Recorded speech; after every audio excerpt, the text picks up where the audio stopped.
تهم ثقيلة. الاتجار بالمخدرات واستغلال النفوذ يورطان رئيس جهة الشرق والناصري تهم ثقيلة سطرتها النيابة العامة بمحكمة الاستئناف في الدار البيضاء، وأيدها قاضي التحقيق في حق المتابعين على خلفية ملف تاجر المخدرات الدولي الملقب بإسكوبار الصحراء. وتوبع المتهمون الذين تقرر إيداعهم صباح اليوم الجمعة السجن المحلي عين السبع المعروف بعكاشة بالعاصمة الاقتصادية بتهم تتعلق بالاتجار بالمخدرات والتزوير.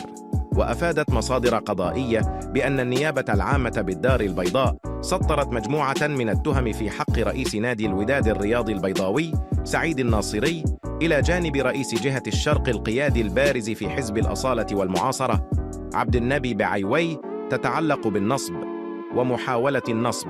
والتزوير في محررات رسمية واستعمالها، واصطناع اتفاقات للاتجار بالمخدرات والتزوير في الشيكات واستعمالها، وحمل الغير على الإدلاء ببيانات عن طريق التهديد واستغلال النفوذ.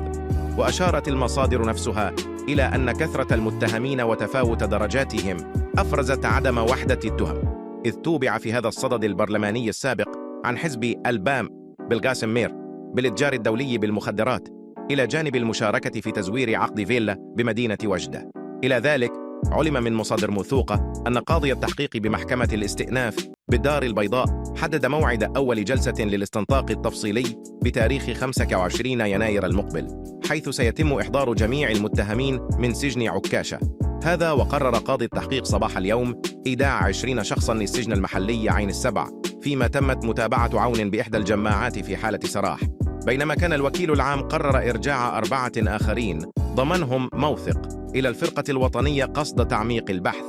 ومثل أمام نائب الوكيل العام 25 شخصاً ضمنهم البرلماني السابق بالقاسم مير عن حزب الأصالة والمعاصرة، إلى جانب رجال أعمال ومصممة أزياء ومسيري شركات وتجار وموثق وعناصر أمنية ومنتمين إلى سلك الوظيفة العمومية، حيث امتد الاستماع إليهم منذ زوال الخميس إلى غاية 21:30 ليلاً. وتفجرت الفضيحة بعد اتهام تاجر المخدرات الدولي المشهور بإسكوبار الصحراء المعتقل في سجن الجديدة قبل نقله إلى سجن عكاشة مجموعة من الشخصيات ضمنها سعيد الناصري وعبد النبي بعيوي بالاستيلاء على ممتلكاته العقارية